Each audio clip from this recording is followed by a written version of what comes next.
بسم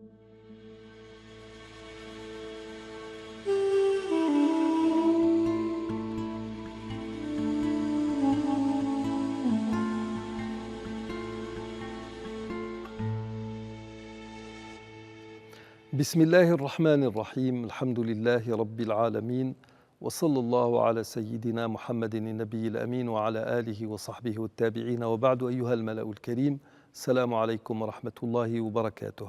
Rappelons que nous sommes toujours avec cette règle de droit qui dit اليقين لا يزول بالشك. La certitude ne peut être repoussée par le doute. Et là, nous avons vu deux cas de figure qui sont le doute qui interviendrait dans une situation où tout normalement devrait être normal, licite. Donc le doute qui intervient dans des situations où l'on est beaucoup plus proche de l'illicite que du licite. Et là, nous allons voir un troisième cas de figure qu'on appelle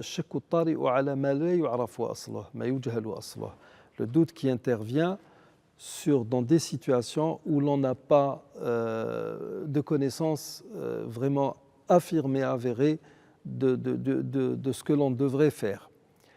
L'exemple que donnent les jurisconsultes en la matière est celui d'une association que vous feriez éventuellement avec une personne qui a un certain nombre d'activités qui sont plus que licites, tout à fait licites, et qui a aussi des activités qui peuvent prêter à confusion. Et à partir de là, il y a des gens comme ça qui viennent nous poser cette question. Voilà, il y a un tel qui me propose une association, telle ou telle affaire, et puis on sait qu'un tel à tel ou tel autre business qui est un peu louche, qui est un peu bizarre. Et là, est-ce que je peux m'associer avec lui? Est-ce que l'argent qu'il va me donner, ce que je vais gagner avec lui, est-ce qu'il est licite ou pas? Du fait que l'on soit sûr qu'il y ait une partie qui est parfaitement licite, on a le droit de s'associer avec une personne pareille.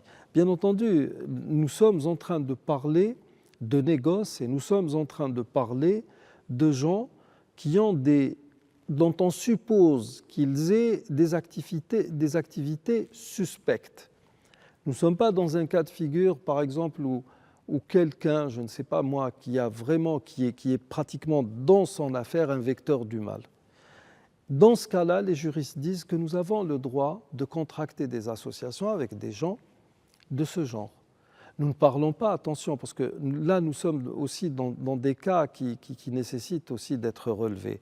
Par exemple, actuellement, nous, les musulmans, nous sommes dans l'obligation d'aller vers un boycott de certains produits qui font la promotion du sionisme et qui donnent de l'argent à l'armée sioniste. Ces produits, nous n'avons pas le droit, d'un point de vue licite, de les acheter. Et